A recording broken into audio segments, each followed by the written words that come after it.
বিসমিল্লাহির রহমানির রহিম। আসসালামু আলাইকুম সবাইকে। তন্ময়ের ইউটিউব চ্যানেলে স্বাগতম। আপনারা সবাই কেমন আছেন? আশা করছি সবাই অনেক অনেক ভালো আছেন। সবাইকে ঈদ মোবারক।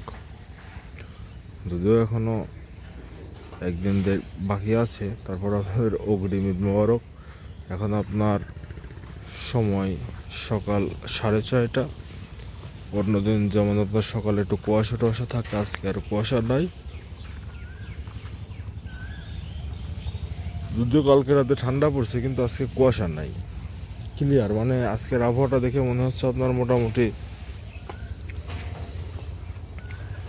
এখন সকাল 8টা 8:30 মতো বাজে।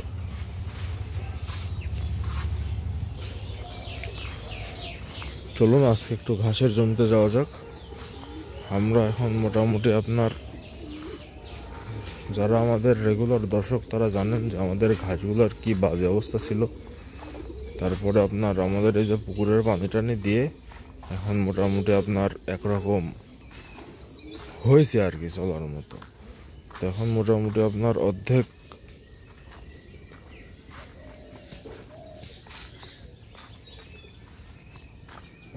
আপনার খড় দেয়, আর বাকি অর্ধেক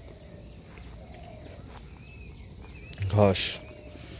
তো সেই ঘাস কাটার জন্যই এই যে এখানে মোটামুটি আপনার এই যে আজকে কালকে কেটে খাওয়ানো হয়েছে।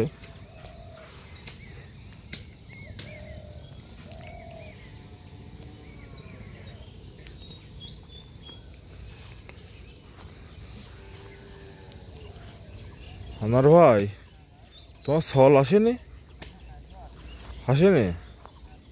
কি করতেছ বাড়িত? হ্যাঁ,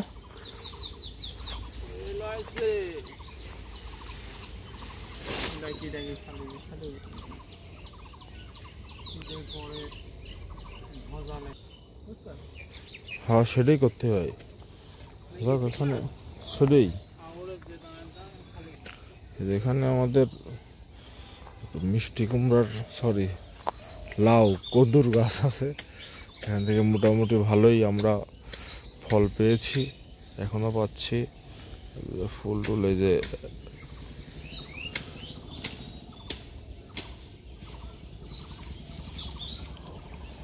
আর আমাদের আছে রেড পাচক, মানে লাল যেইটা হয় আমাদের দুইটাই আছে, সবুজটাও আছে লালটাও আছে।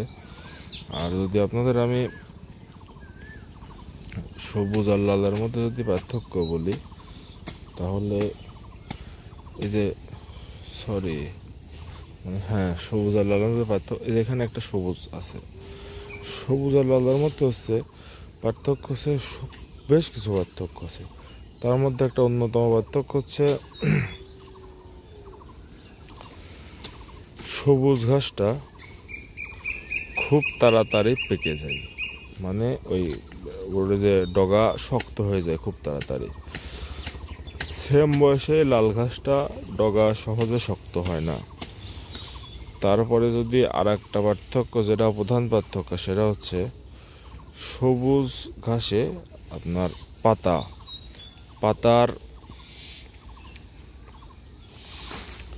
সবুজ ঘাসে আপনার পাতার পরিমাণ কম হয়, কিন্তু লাল ঘাসে পাতার পরিমাণ অনেক বেশি হয়। এই যে আপনি এখানে খেয়াল করলে বুঝতে পারবেন যে দেখেন সবুজ ঘাসটার আপনার লম্বা হয়েছে, কিন্তু ওই পাতার পরিমাণ কম। আর এটা দেখেন গোড়ার থেকে মনে হচ্ছে যে শুধু পাতা বের হয়েছে, এই যে। কিন্তু এটা অনেক নরম, আর অনেক দিন নরম থাকে, মানে একটা পূর্ণ বয়স হয়ে যাওয়ার পরেও এটা আপনার শক্ত একটু পরেই হয়।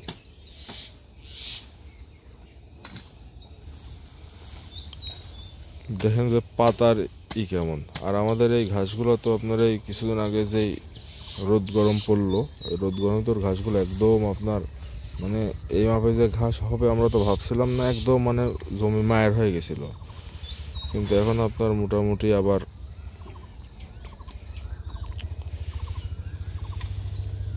একটা পানি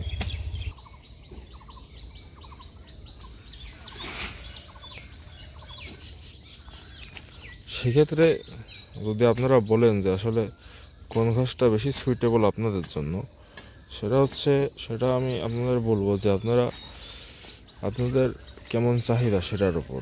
আপনাদের যদি একটু অল্প গরু থাকে, অল্প গরু থাকতে বলতে অল্প গরু আছে, জায়গা একটু বেশি আছে, বা আপনাদের মনে করেন ঘাসটা কিছুদিন থাকবে, তখন আপনারা এই লাল ঘাস লাগাতে পারেন।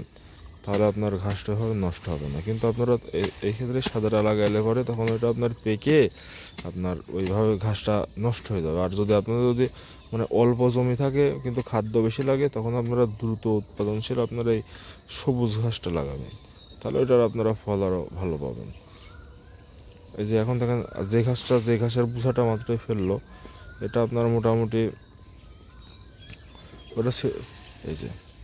ওটা আপনার মোটামুটি ছিল হচ্ছে 4 ফুট 5 ফুট। এখানে দেখেন আবার 6 ফুটেরও ঘাস আছে। মানে এই যে এগুলো মোটামুটি রেডি হয়ে গেছে, মানে একদম ফুল রেডি গেছে, কিন্তু এগুলোর এখনো বয়স হয় না। এই যে এগুলো কিন্তু ফুল ম্যাচিওর। আর যদি আমরা কতদূর পরপর লাগাই, তাহলে আমরা কিন্তু বেশ অনেক পরপর লাগাই। হ্যাঁ, এই যে এখানে একটা মানে বেশ ভালো ডিস্টেন্স, মোটামুটি এখানে প্রায় 3.5 হাত 4 হাতের মতো ডিস্টেন্স আছে।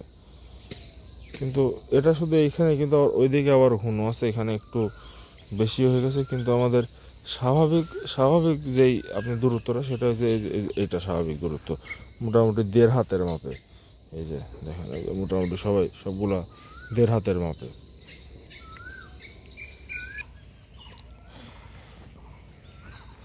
আজকেই হয়তো 2025 সালের শেষ রোজা, এমনটাই এখন পর্যন্ত শোনা যাচ্ছে। আজকে 29 নম্বর রোজা।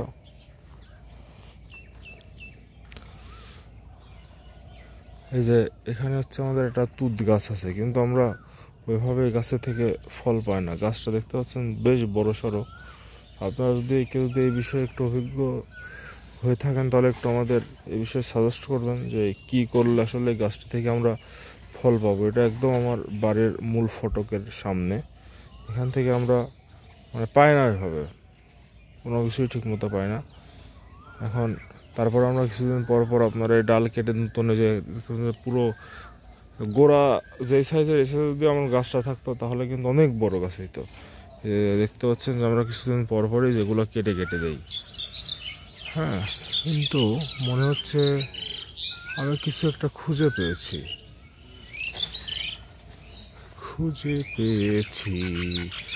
এখানে একটা পাখির বাসা আছে। কি পাখি এটা আমি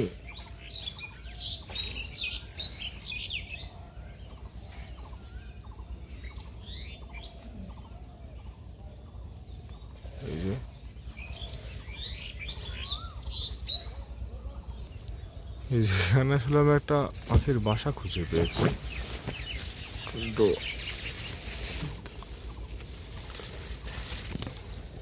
দেখা যায় কিনা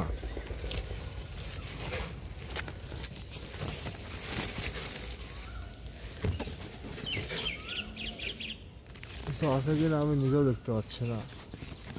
আসলে ক্যামেরা দিয়ে ধারণ করে নিচ্ছে, আমি একটু পরে যেন দেখতে পারি।